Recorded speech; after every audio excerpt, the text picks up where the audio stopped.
Muy buenos días, gracias por continuar en sus noticieros Canal 10. Estamos en la entrevista, hoy nos acompaña en el estudio el magistrado Pedro Lara Mendiola. ¿Cómo está usted, magistrado? Bienvenido. Buenos días, Roselena. Magistrado, bueno, pues hay temas muy interesantes que platicar con usted, pero primeramente platíquele a la ciudadanía quién es Pedro Lara Mendiola, cuál es su preparación académica o por qué es usted magistrado. Mire, hace 9 años yo fui designado como magistrado para llevar a cabo la función de la titularidad de la sala auxiliar penal, y a lo largo de estos 9 años se me han encomendado otras tareas, dentro de ellas la justicia para adolescentes. En este tema de la justicia para adolescentes, que es un tema muy sensible para la sociedad y de mucha importancia y que poco se ha dado a conocer cómo se está trabajando en el ámbito de la justicia para adolescentes aquí en el Estado. ¿Cómo se trabaja? Sí, nosotros empezamos a trabajar en el año del 2006 a través de una reforma constitucional que se dio en diciembre del 2005, a raíz de que México forma parte de la Organización de las Naciones Unidas y habíamos ya desde 1989 firmado y ratificado un convenio que se llama la Convención sobre los Derechos de los Niños. A raíz de este sistema internacional donde se protegen todos los derechos de los niños, la Organización de las Naciones Unidas y ha puesto las bases y los métodos para darle la atención directamente a todos los niños, y dentro de esos derechos no solamente los derechos a la salud, a la educación, sino aquellos derechos para las personas o niños que han cometido una conducta delictiva, y entonces que deben de ser tratados por un tribunal. Así es. En este sentido, bueno, pues usted ha tenido una preparación muy amplia. Ha estado en varios países checando cómo se está manejando la justicia para adolescentes en países como Italia, y bueno, eso es importante porque nos interesa que se aplique en el país y sobre todo en el Estado. Sí. Tuve la fortuna de que la UNICEF en México me distinguiera en el año del 2007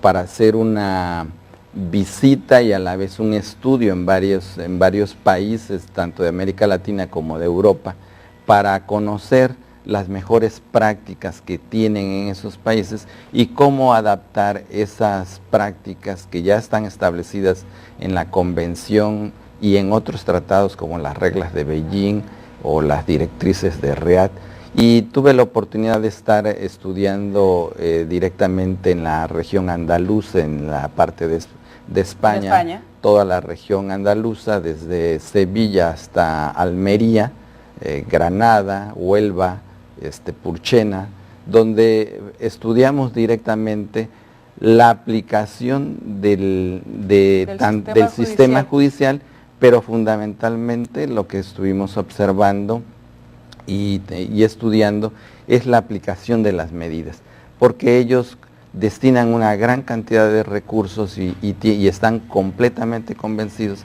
de que los adolescentes sí pueden ser resocializados cuando el Estado y la sociedad les permite y los encausa a darles una oportunidad de regreso a la sociedad. Este tiene que ser un trabajo en conjunto, el Estado, la sociedad y sobre todo la principal institución que es la familia, donde se dan las bases. Bueno, todos tenemos que contribuir para que aquellos jóvenes que de alguna manera o por razones ajenas a su voluntad han cometido alguna infracción, pues puedan ser socializados e integrados a la sociedad como debe ser. Así es, la Convención y sobre todo nuestra Constitución Política de los Estados Unidos Mexicanos señala en su artículo 18 que el fin del sistema de adolescentes tiene una finalidad socioeducativa. No es la retribución de un castigo por el daño que ellos han cometido, sino que la intención es rescatarlos, resocializarlos, volverlos a introducir al sistema del seno familiar y de la sociedad para que ellos vuelvan a ser personas productivas. Y porque las sanciones que se les imponen son de corto tiempo y ellos muy pronto regresarán a integrarse a la sociedad y la sociedad los deberá de recibir, pero el Estado tendrá que trabajar durante ese tiempo que están en esos centros o bien cuando están externados, deben de trabajar en darle todas las condiciones para que él se vuelva a resocializar. Y eso es a través de programas educativos. Así es. Pero bueno, hay una confusión también en la edad de adolescente. A veces hablamos de que los niños son hasta los 12 años, luego los derechos humanos de los niños también, de que hasta los 18. ¿En qué parte entra ahí la edad adolescente en el sistema judicial? Mire, el concepto internacional que marca la Convención sobre los Derechos del Niño dice que niño es toda persona menor de 18 años. Sin embargo, el concepto de adolescente como tal para el sistema de justicia es un concepto que ha sido creado en América Latina, específicamente en Brasil. En 1988, Brasil crea su estatuto para la niñez y la adolescencia. Y es el primer estatuto en América Latina donde por primera vez se señala que hay una distinción entre los niños de una edad. ¿Por qué? Porque los niños en sí no pueden ser tratados de manera igual, o sea, van en un proceso paulatino de maduración, tanto física, emocional, de cambios biológicos y conductuales. Y entonces era necesario, y en eso Brasil hizo correctamente esta distinción.